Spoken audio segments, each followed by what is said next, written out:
역사 왜곡 뭐예요? 교육이죠. 문화 왜곡. 이 교육과 문화를 왜곡시키기 시작하면서 우리가 가지고 있었던 모든 가치관을 무너뜨린 거예요. 특별히 어떤 나라들 성경적 가치관으로 시작했던 유럽, 미국, 성경의 손을 얹고 만들었던 대한민국. 이 대한민국을 무너뜨리기 위해서는 서구 문명이라고 말하는 기독교가 무너져야 되는 거야. 그 기독교를 무너뜨리려면 기독교로 나라를 세웠던 그 대통령을 역사를 왜곡시켜야 돼요. 그리고 어떻게 해야 돼요? 문화를 왜곡시켜서 보고 듣는 것을 바꿔버려야 돼요. 그래서 수많은 이 10년, 20년, 30년의 1년의 가정들을 통해서 미국이 어떻게 됐어요? 백악관에 육지개가 달리는 나라가 됐어요. 여러분, 미국만 그렇습니까? 우리나라 역시 마찬가지예요. 수많은 도전 끝에 결국에는 좌파들이 원하는 수많은 사람들의 머리 가운데 잘못된 개념들이 장착되기 시작합니다. 그것을 대표적으로 보여주는 게 최근에 나왔던 영화였던 서울의 봄이죠. 이 서울의 봄에 대해서 백서스 대표님도 오셔서 얘기를 했습니다. 그리고 저도 서울의 봄이 생기고 개봉하고 나서 얼마 지나지 않아서 그 부분에 대해서 여러분에게 다뤘어요. 근데 여러분, 이 4월의 봄이라는 이 이슈 하나만 보더라도 얼마나 많은 역사 왜곡이 정치 영역, 그리고 경제 영역, 그리고 우리가 나눴던 종교 영역에 들어왔는지 몰라요. 그 종교 영역에 있어가지고 제대로 된 역사를 가르치고 제대로 된 진리를 가르쳐야 되는데, 이 잘못된 역사관을 가지고 교회 안에서도요, 이 거짓 선지자의 입이 되어서 어떻게 돼요? 잘못된 것을 가르치기 시작해요. 그리고 있어서는 안 되는 정부가 생겼다고 말하기 시작합니다. 굵직굵직한 대형교회 목사님들이 실제로 여러분 그런 얘기들을 하면서 언론 선전선동에 넘어가고 있어요. 그 대표적인 사람 중에 한 명이 바로 김진홍 목사입니다. 김진홍 목사 여러분 아실 거예요. 아주 유명한 목사님 중에 한 분입니다. 일전에 제가 여러 번 영상을 통해서 다뤘던 목사님인데, 최근에 이 목사님이 새벽 기도 때 이 서울의 봄에 대해서 논평을 하면서 설교를 했어요. 설교의 내용이 어떤 식으로 진행되어져 가는지 우리 잠깐 한번 보겠습니다. 내가 어제 서울에 나간 걸음에 영화 한 편을 봤습니다. 서울의 봄이라는 영화를 봤었는데 하도 뭐 그게 단기간에 1,000만 명이 봤다 그래서 뭔 일로 그렇게 많이 모였나, 내가 보다가 한 절반쯤 보고 나왔습니다. 끝까지 보다가는 몸살 나겠더라고요. 몸살 나서 오늘 설교에 지장이 있을 것 같아서 중간만 보고 내가 나왔습니다. 그 이야기가 1979년 10월 26일에 박정희 대통령이 김재규 총에 맞아서 서거하신 뒤에 그 다음에 민주화가 될 단계인데, 박정희 대통령이 죽었으면은 당연히 민주정부가 들어서야 하는데 그 틈에 신군부가 들어가 가지고 전두환을 중심으로 하는 신군부가 사이를 가로채서 국민의 정부를 신군부가 그걸 중간에 탈취한 겁니다. 그 역사의 가장 큰 오점 중에 오점입니다. 저는 그렇게 늘 생각합니다. 박정희 대통령까지는 좋았다 칩시다. 물론 유신헌법 만들어가지고 독재도 하고 무리한 정치를 했습니다. 그럼에도 불구하고 박정희 대통령은 큰 공적을 끼쳤기 때문에 그걸로서 이해를 하고 넘어간다 치고, 그 다음에는 민주정부가 들어서야 되는데 그 사이에 신군부가 들어서서 전두환 대통령 정권, 노태우 정권, 그 정권 두 정권이 없었어야 되는 정권입니다. 그런데 그걸 가로채 가지고 우리나라에 많은 혼란을 일으켰습니다. 여러분, 이 얘기를 들어보니까 어떠세요? 완전히 역사를요 거꾸로 알고 성도들을 미혹하고 있는 겁니다. 잘못된 국가관을 넣어주는 겁니다. 왜 이런 국가관을 넣어주냐? 김진호 목사님 자체가 70년대 웅동권 출신입니다. 그러니까 웅동권 출신이기 때문에 이 정보에 대해서 반감을 가지고 있어요. 그러면서 뭐라고 말해요? 이 정권들은 없어야 되는 정권인데 생겼어는 안 되는 정권이고 역사의 오점이다 라고 말을 해요. 민주화 운동이 들어섰어야 되는데, 왜냐면 민주화 운동을 하던 세대이기 때문에 70년대 그때 당시 민주화 운동을 하던 세대가 박정희가 죽고 난 이후에 정권으로 들어서야 되는데 신군보가 들어가서 이 나라가 이 지경이 됐다라고 말해요. 여러분, 저 말이 얼마나 무서운 말인 줄 아세요? 저때 당시 여러분 민주화를 이끌었던 대표적인 사람이 누구입니까?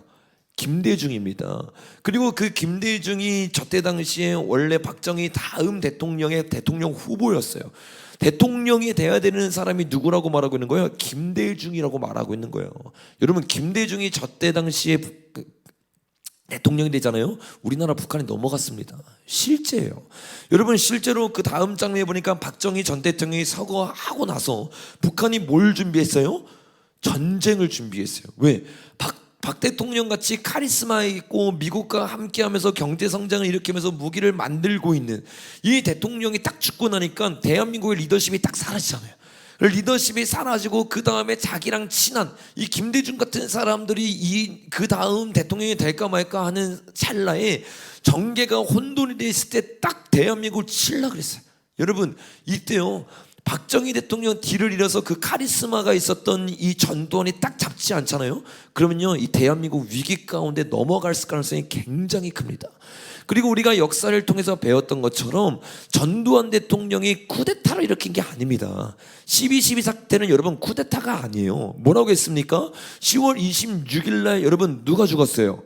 박정희 대통령이 서거했습니다. 박정희 대통령이 총살당한 이후에 그 총살에 대해서 여러분 이것을 수사해야 되는 그때 당시 직분을 가지고 있던 사람이 누구였어요? 전두환이었어요. 전두환이 쿠데타를 이룬 게 아니라 그 수사 본부장이었기 때문에 당연히 대통령이 죽었는데 대통령이 죽은 거에 대해서 수사해야 되지 않습니까? 수사를 하는데 김재규가 그 사람을 죽였고 김재규가 대통령을 죽였고 대통령을 죽였던 김재규와 함께 있었던 사람이 누구예요? 여러분, 정승화잖아요.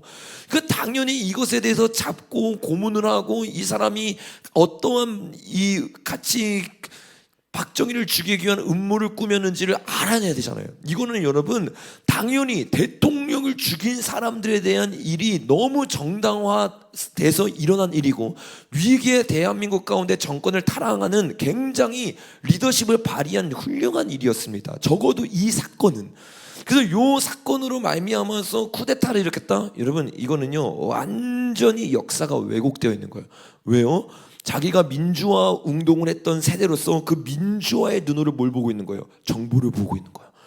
여러분, 실제로 그 다음 장면에 보니까 구수련이 12.26 요게 그거잖아요. 저기 박정희 대통령 서거한 날이잖아요. 문서를 보니까 김일성 12.12와 전둥이 등장을 전혀 예측하지 못했다. 전두환이 일어나지 않았으면요 북한은 그대로 남한을 치려고 했습니다. 근데 전두환이 갑자기 12.12 사태로 일어나면서 정확하게 이 정치 세력을 딱 잡아버리고 안정화를 시키니까, 그리고 군대를 가지고 정확하게 어떻게 이 전쟁을 일으켜야 되는지 알고 보호해야 되는지 아니까 원래 바로 공격해서 들어오려고 북한이요 주춤하기 시작한 거예요.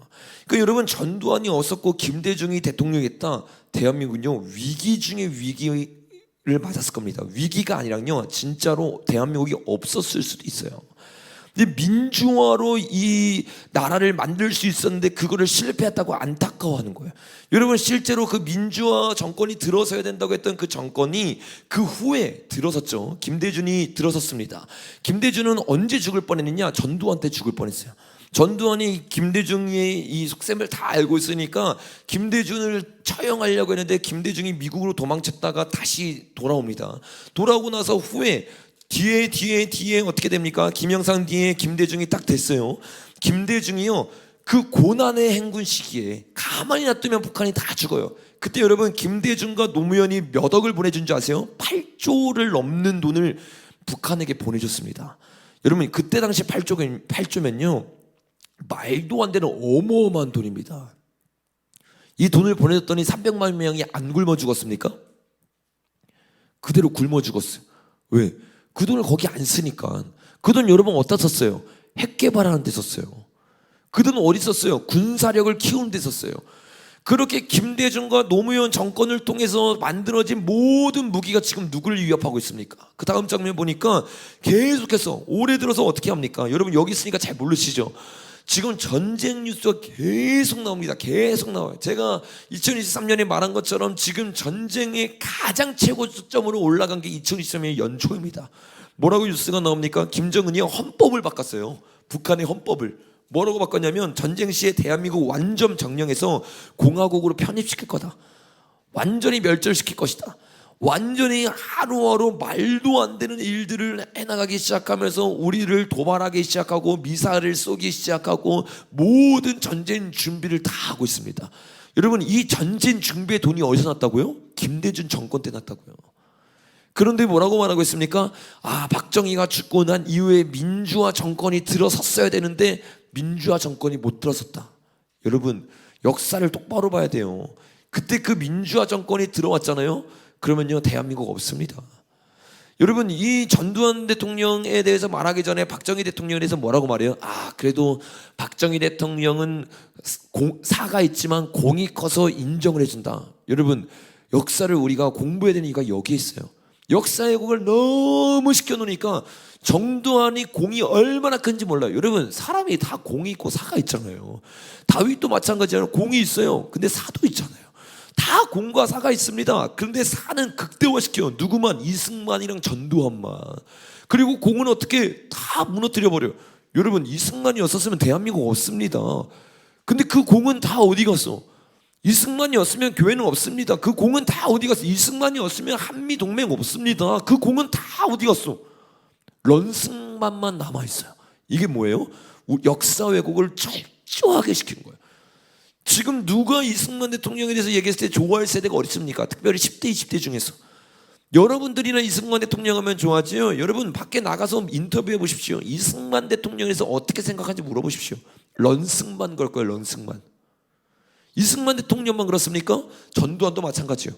전두환 어떤 사람의 이미지 돼 있어요. 돈 다 뺏어가고 독재자 중에서 군사 독재 정권으로 수많은 사람들을 죽인 사람.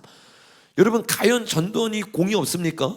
제가 여러분에게 나눴던 것처럼 전두환은요, 대통령이 되자마자 아침마다 뭘 하냐면 김재익이라는 이 박정희 대통령한테 뛰어났던 경제학자를 불러가지고요 공부하기 시작합니다. 그리고 공부를 넘어서 어떻게 합니까? 김재익에게요 경제 대통령 자리를 넘겨줍니다. 그 다음 장면 보니까 이렇게 말합니다. 제가 드리는 조언대로 정책을 추진하면 엄청난 저항이 있을 겁니다. 그래도 끝까지 제 말을 들어주시겠습니까? 그랬더니 뭐라고 말해요? 여러 번 할 거 없어. 경제는 당신이 대통령이야. 여러분, 무슨 독재자가 여러분 경제를 자기 마음대로 하도록 내버려 둡니까? 이거는 말도 안 되는 거예요. 실제로 여러분, 이 전두환 대통령이 되고 나서 어떤 일이 일어났어요? 박정희 대통령까지는 기업들이 많이 없었어요. 그러니까 어떻게 해요? 정부에서 하드캐리 하는 거예요. 큰 정부가 돼가지고 기업들을 세우기 시작하고 이 나라들과 연맹을 맺기 시작하고 독일로 사람들을 보내기 시작하고 다른 나라로 사람을 보내기 시작하고. 근데 이 경제 대통령을 맡았던 김재익이요 뭐라고 말하냐? 점점 나라가 발전하기 위해서는 큰 정부는 사라져야 됩니다. 작은 정부가 되기 시작하고 기업의 민영화를 통해서 기업에게 더 많은 힘을 실어줘야 됩니다. 여러분, 어떤 독재 정치가 여러분 이 기업에게 힘을 실어줍니까? 말도 안 되는 거예요. 실제로 기업에 힘을 실어주기 시작하면서 어떤 성과가 있었어요? 그 다음 장면에 보니까 박정희 재임 기간과 거의 비슷하게 어떻게 했어요? 전두환의 재임 기간에도 경제 성장이 폭발적으로 일어났습니다. 근데 여러분, 이 전두환 때가 아닌 박정희 때는 어떤 일이 있었냐면 폭발적으로 경제 성장이 일어나는 것처럼은 보이는데 박정희 때는 큰 정부를 통해서 계속해서 정부에서 돈을 풀었기 때문에 인플레이션이 강하게 일어났어요. 근데 그 다음 장면에 보시면요, 이 인플레이션으로 적자가 났던 모든 게 언제 메꿔졌느냐면 전두환 때 메꿔졌습니다. 그래서 여러분, 80년대 살았던 사람들이 항상 하는 얘기가 뭐냐? 그때가 세계 좋았어. 80년대가 여러분 언제예요? 전두환이 대통령으로 있을 때예요. 우리나라에서 피부로 느낄 정도로 가장 살기 좋았던 때라고 말하는 데는 80년대입니다. 전두환이 있었을 때. 그 여러분, 많은 사람들이 역사 왜곡을 당하고 전교조를 통해서 당하니까 어떻게 돼요? 전두환은요 공은 하나도 없는 역사의 오점인 대통령이다라는 말이 강대상에서 울려 퍼지기 시작하는 거예요. 그 말이 울려 퍼지기 시작하면서 어떻게 됩니까? 전두환이 탄압했던 세대는 어떻게 되는 거예요? 역사적으로 영웅이 되는 겁니다. 왜? 전두환 시대 때 민주화 운동을 했으니까. 전두환과 맞섰습니까? 전두환이랑 맞섰던 세대가 누구예요? 386 주사파 세력들이잖아요. 그 주사파 세력들이 지금 전교조에 있습니다. 그 주사파 세력들이 청와대에 있습니다. 그러니까 이들이요, 자신의 모든 운동을 정당화하기 위해서는 누가 악마가 돼야 돼? 누가? 전두환이 악마가 돼야 되는 거야.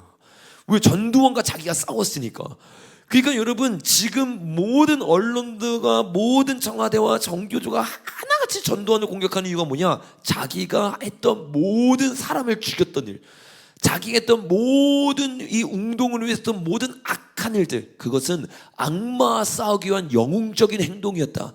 이것을 자기 마음대로 어떻게 해요? 합리화하기 위한 실제적인 언론 플레이입니다. 그 여러분, 많은 사람들은 전두환 욕하면서 누가 띄어지는지 몰라요.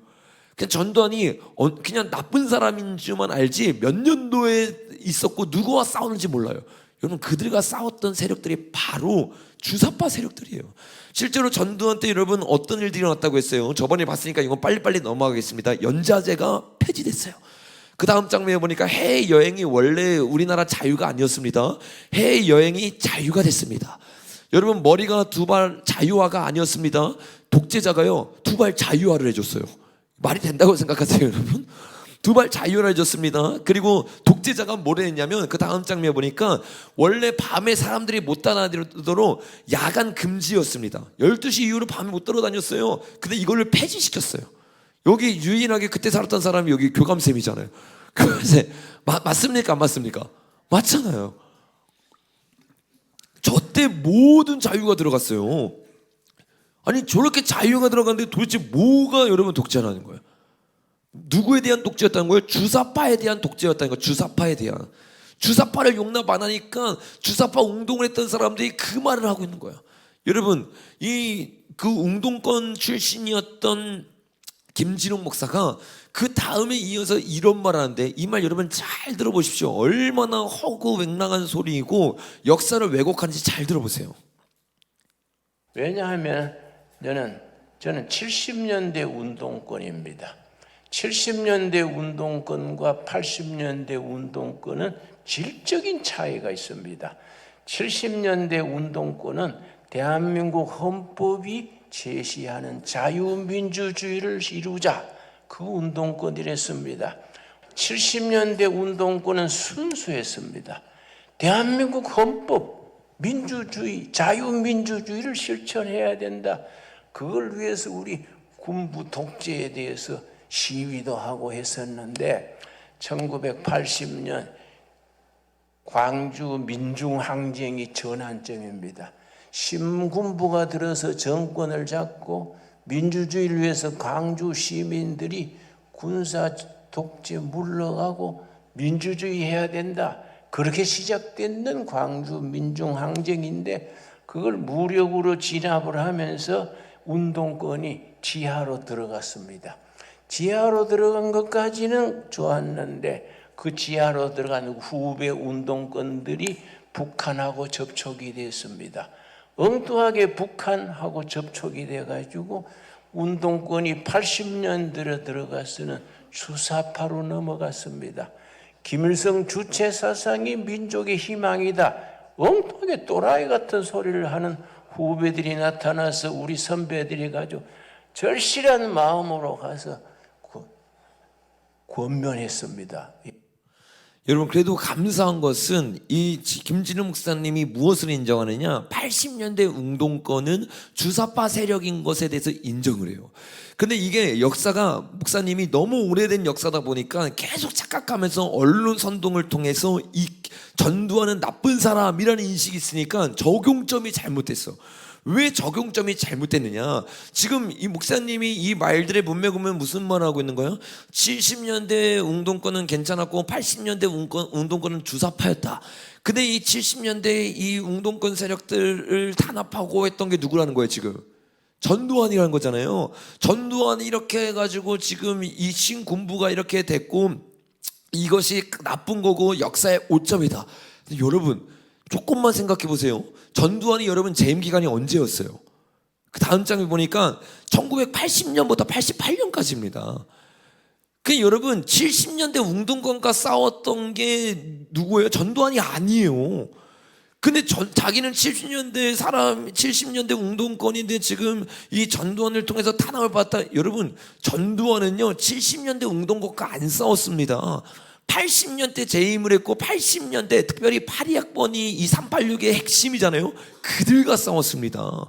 근데 이게 역사가 완전히 왜곡되어 있으니까 386 세대가 주사파인 건 알지만 이 386 세대로부터 언론을 통해서 역사 왜곡을 통해서 계속 이게 들어가니까 전두환은 그냥 나쁜 놈이 돼버리는 거예요. 아니요 여러분, 전두환은요 어떤 세력과 싸우느냐면 80번 학번부터 90번 학번까지 되는 이 82학번이 핵심이죠. 386 세대들과 싸웠습니다. 대표적으로 여러분 80년대 어떤 학생 운동권이 일어났어요? 그 다음 장에 보니까 전대협의 일기회장 누구라고 했어요?